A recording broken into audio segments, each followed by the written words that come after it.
नमस्कार, स्वागत है आप सभी का परीक्षा वर्ल्ड के इस यूट्यूब चैनल में।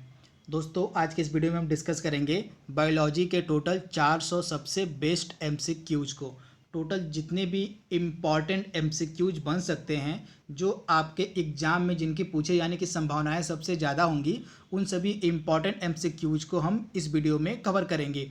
यह जो वीडियो होगा हमारा, यह एसएससी सीजीएल के एग्ज़ाम के लिए, एसएससी सीएसएसएल के लिए, उसके बाद रेलवे, लेखपाल, उसके बाद दिल्ली पुलिस कांस्टेबल की जो परीक्षा होने वाली उसके लिए, उसके अलावा यूपी ट्रिपल एससी के जितने एग्ज़ाम्स होते हैं सभी परीक्षाओं के लिए यह जो वीडियो है महत्वपूर्ण होने वाला है। तो चलिए वीडियो को स्टार्ट करते हैं तथा यह 400 बेस्ट एमसीक्यूज का हमारा भाग 1 है। तो चलिए वीडियो को स्टार्ट करते हैं और देख लेते हैं भाग 1 में हमने कौन कौन से इंपॉर्टेंट एमसीक्यूज को कवर किया हुआ है। तो चलिए वीडियो को शुरू करते हैं। पहला प्रश्न हमारा है, पौधे जो नमक युक्त मिट्टी में उगते हैं उनको क्या कहा जाता है। सुपर इंपॉर्टेंट प्रश्न।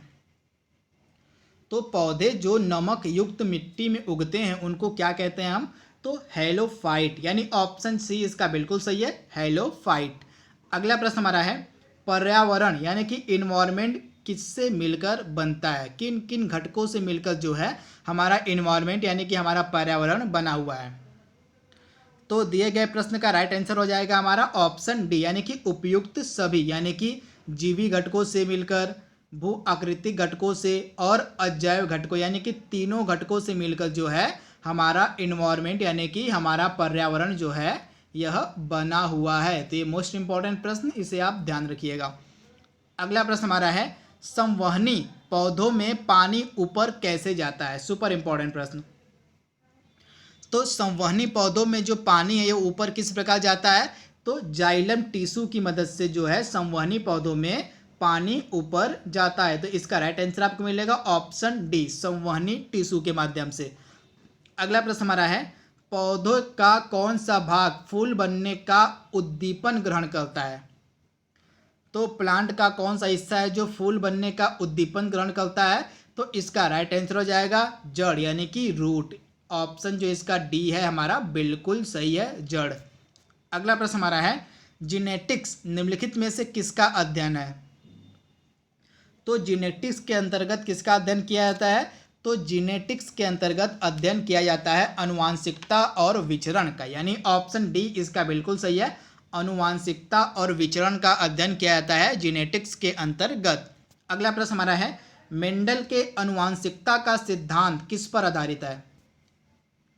तो मेंडल के द्वारा जो अनुवांशिकता का सिद्धांत दिया गया था यह किस पे आधारित है, तो लैंगिक जनन पे। किस पे, तो लैंगिक जनन पे आधारित है। तो ऑप्शन सी इसका बिल्कुल सही है, लैंगिक जनन। क्या हो जाएगा, तो लैंगिक जनन पे आधारित है मेंडल के अनुवांशिकता का सिद्धांत। अगला प्रश्न हमारा है, भ्रूण यानी कि एम्ब्रायो किस में मिलता है। तो भ्रूण किस में मिलता है, तो इसका राइट आंसर हो जाएगा आपका बीज, यानी ऑप्शन सी इसका बिल्कुल सही है, बीज में। अगला प्रश्न हमारा है, प्रकाश संश्लेषण यानी कि फोटोसिंथेसिस किसमें होता है। तो प्रकाश संश्लेषण की जो क्रिया है यह क्लोरोप्लास्ट में होती है, यानी ऑप्शन सी इसका बिल्कुल सही है, क्लोरोप्लास्ट। अगला प्रश्न हमारा है, लैंगिक जनन से अनुवांशिक विचरण कैसे होता है। तो उपयुक्त तीनों क्रियाओं से जो है लैंगिक जनन से अनुवांशिक विचरण होता है, जैसे जीन के सम्मिश्रण से, क्रोमोसोम में बदलाव से और जीन के मिश्रण से, यानी कि उपयुक्त सभी से इसका राइट आंसर हो जाएगा। अगला प्रश्न हमारा है, एड्स यानी कि एक्वायर्ड इम्यूनो डिफिशियंसी सिंड्रोम का जो विषाणु होता है, विषाणु के लिए सबसे ज़्यादा आजमाई गई दवा निम्नलिखित में से कौन सी है। तो एड्स विषाणु के लिए जो सबसे ज़्यादा आजमाई गई दवा है वह है दिए गए ऑप्शन में से जीवोउडीन, यानी ऑप्शन ए इसका बिल्कुल सही है, जीवोउडीन। अगला प्रश्न हमारा है, किस सूक्ष्म जीव के द्वारा हेपेटाइटिस बी की बीमारी होती है।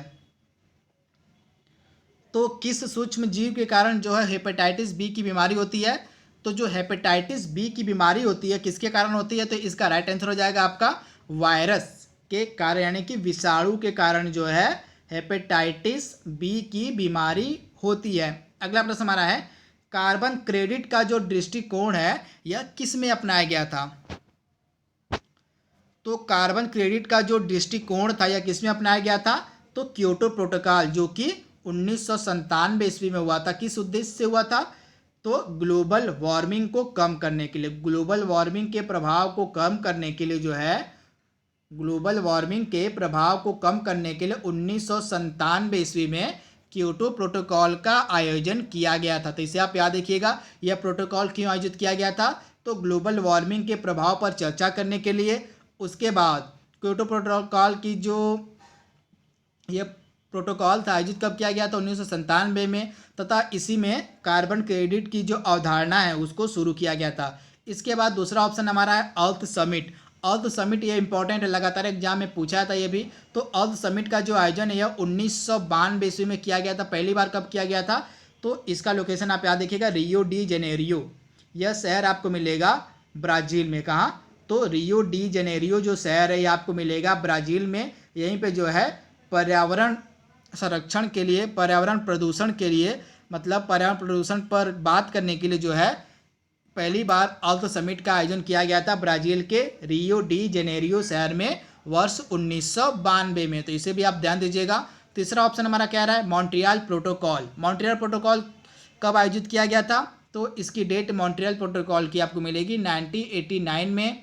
क्यों आयोजित किया गया था, तो ओजोन परत संरक्षण के लिए। किसके लिए, तो ओजोन परत संरक्षण के लिए जो है मॉन्ट्रियल प्रोटोकॉल किया गया था 1989 में। तथा यह जो मॉन्ट्रियल शहर आपको कहाँ मिलेगा, कनाडा का मॉन्ट्रियल शहर है, यहीं पे मॉन्ट्रियल प्रोटोकॉल की स्थापना की गई थी 1989 में। तो तीनों जो ऑप्शन मैंने आपको बताया, क्योटो प्रोटोकॉल, अर्थ समिट और मॉन्ट्रियल प्रोटोकॉल, क्यों आयोजित किए गए थे, कब आयोजित किए गए थे, और इनकी डेट भी आप याद रखिएगा। यहाँ से लगातार एग्जाम में प्रश्न हर साल पूछे जाते हैं। अगला प्रश्न हमारा है, प्लाज्मा में जल की मात्रा, मतलब जल का जो प्रतिशत होता है वह कितना होता है।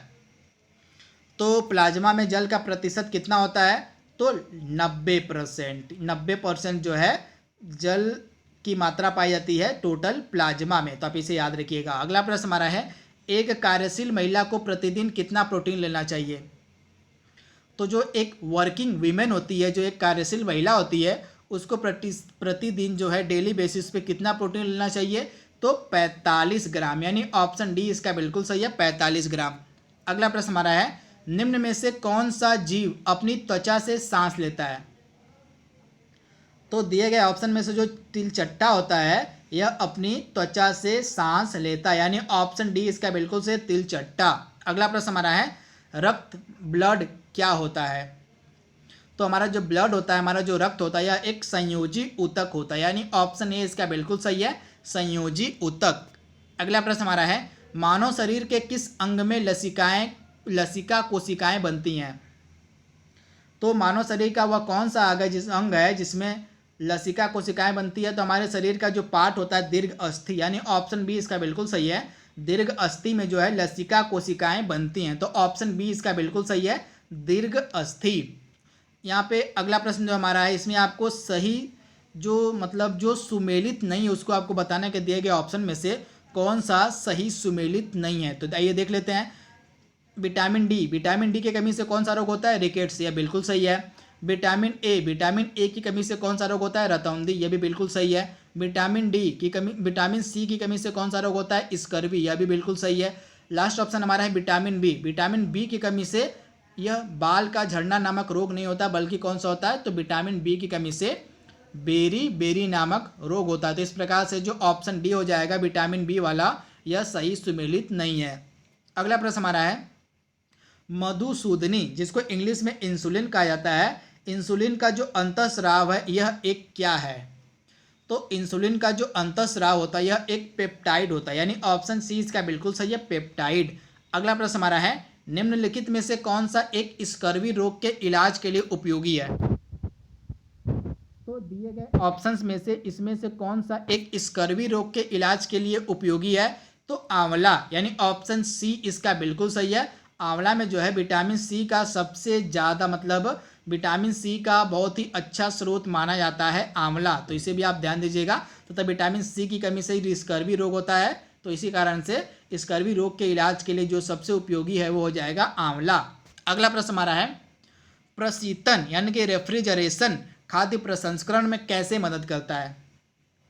तो जो प्रशीतन होता है या खाद्य प्रसंस्करण में कैसे मदद करता है, तो जैव रासायनिक अभिक्रियाओं की दर को कम करके, यानी ऑप्शन बी इसका बिल्कुल सही है। प्रशीतन के द्वारा जो है जैव रासायनिक अभिक्रियाओं की जो दर है उसको कम कर दिया जाता है। इस प्रकार यह खाद्य प्रसंस्करण में मदद करता है। तो ऑप्शन बी इसका बिल्कुल सही हो जाएगा। अगला प्रश्न हमारा है, निम्नलिखित में से किसका निर्माण हमारे शरीर में नहीं होता है? तो दिए गए ऑप्शंस में से किसका निर्माण हमारे शरीर में नहीं होता है? तो विटामिन ए, यानी ऑप्शन ए इसका बिल्कुल सही है। विटामिन ए का जो निर्माण है यह हमारे शरीर में नहीं होता है। अगला प्रश्न हमारा है, मनुष्य के अंगों में से कौन सा एक हानिकारक विकिरणों से सर्वाधिक सुप्रभाव है? मतलब हानिकारक विकिरणों का जो प्रभाव है मनुष्य के किस अंग पर सर्वाधिक होता है?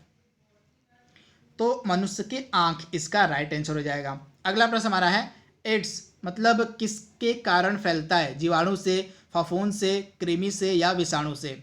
तो जो एड्स नामक बीमारी होती है विषाणु यानी कि वायरस से फैलती है, यानी ऑप्शन डी इसका बिल्कुल सही है, वायरस। अगला प्रश्न हमारा है, एनोस्मिया कहते किसे हैं? तो एनोस्मिया कहते किसे हैं? मतलब सूंघने की जब शक्ति, जो किसी मनुष्य की जो सूंघने की शक्ति होती है अगर वह कम हो जाती है तो उस बीमारी को हम कहते हैं एनोस्मिया। तो आप इसे याद रखिएगा, एनोस्मिया। अगला प्रश्न हमारा है, ऑप्शन बी इसका बिल्कुल सही है, घ्राण संवेदना के मतलब सूंघने की कमी जब हो जाती है उसी को एनोस्मिया कहते हैं। अगला प्रश्न हमारा है, आँख के रेटिना की परंपरागत कैमरा के किस भाग से तुलना की जा सकती है? तो हमारी आँख की जो रेटिना होती है उसकी जो तुलना है किस कैमरा के किस भाग से की जा सकती है? तो परंपरागत कैमरा के फिल्म वाला जो हिस्सा होता है, फिल्म वाला जो पार्ट होता है उससे आँख के रेटिना की तुलना की जा सकती है। तो इसे भी आप याद रखिएगा। तथा हमारे रेटिना पर प्रतिबिंब कैसा बनता है? वास्तविक और उल्टा। तो इसे भी आप याद रखिएगा, रेटिना पर जो किसी वस्तु का प्रतिबिंब है यह वास्तविक व उल्टा बनता है। अगला प्रश्न हमारा है, मच्छरों के नियंत्रण के लिए प्रयोग की जाने वाली कीट भक्षी मछली कौन सी है? तो मच्छरों के नियंत्रण के लिए प्रयोग की जाने वाली जो कीट भक्षी मछली है वह कौन सी है? तो गैम्बूसिया, यानी ऑप्शन सी इसका बिल्कुल सही है, गैम्बूसिया। अगला प्रश्न हमारा है, किस शारीरिक प्रक्रम में प्रोथाम्बिन का संबंध है? तो यह एक क्रिया होती है किसमें? तो रक्त का जब थक्का बनता है तो रक्त का थक्का जमने में बहुत सारी क्रियाओं का योगदान होता है। तो उन्हीं सारी क्रियाओं में से एक क्रिया होती है प्रोथाम्बिन। तो इसे भी आप याद रखिएगा, रक्त का थक्का जब बनता है तो उसमें बहुत सारी क्रियाएं बनती होती हैं, उन्हीं एक क्रियाओं में से एक क्रिया होती है प्रोथाम्बिन की। तथा रक्त का थक्का जो है किस विटामिन की, मतलब रक्त का थक्का जमने में कौन सा विटामिन मदद करता है? तो विटामिन के। तो इसे भी आप याद रखिएगा। अगला प्रश्न हमारा है, एमनियोसेंटोसिस क्या हो जाएगा? एमनियोसेंटोसिस एक तरीका है जो बताता है, तो एमनियोसेंटोसिस एक तरीका है जो बताता है, क्या बताता है? तो भ्रूण के लिंग को, यानी ऑप्शन ए इसका बिल्कुल सही है, भ्रूण के लिंग को जानने की एक प्रक्रिया होती है एमनियोसेंटोसिस, यानी ऑप्शन ए इसका बिल्कुल सही है। आज का लास्ट प्रश्न हमारा है बीएमडी, यानी कि बोन मिनरल डेंसिटी, इसका पूरा नाम होता है बीएमडी का हो जाएगा पूरा नाम आपका बोन मिनरल डेंसिटी। तो आपको बताना जो बीएमडी परीक्षण किया जाता है किसको पहचानने के लिए किया जाता है? तो मेनली अस्थि मतलब घनत्व को पहचानने के लिए किया जाता है। तो इसका राइट आंसर हो जाएगा ऑस्टियोपोरोसिस की पहचान के लिए जो है बीएमडी परीक्षण किया जाता है। तो ऑप्शन सी इसका बिल्कुल सही है, ऑस्टियोपोरोसिस की पहचान के लिए जो है बीएमडी परीक्षण किया जाता है। तो दोस्तों यहाँ पे हमने भाग 1 को कवर कर लिया है। बायोलॉजी का जो टोटल 400 प्रश्नों की सीरीज हमने स्टार्ट की है उसके भाग 1 को हमने कवर कर लिया है। आई होप आपको वीडियो पसंद आएगा। तो आज के लिए बस इतना ही। Thank you, thanks for watching, thank you.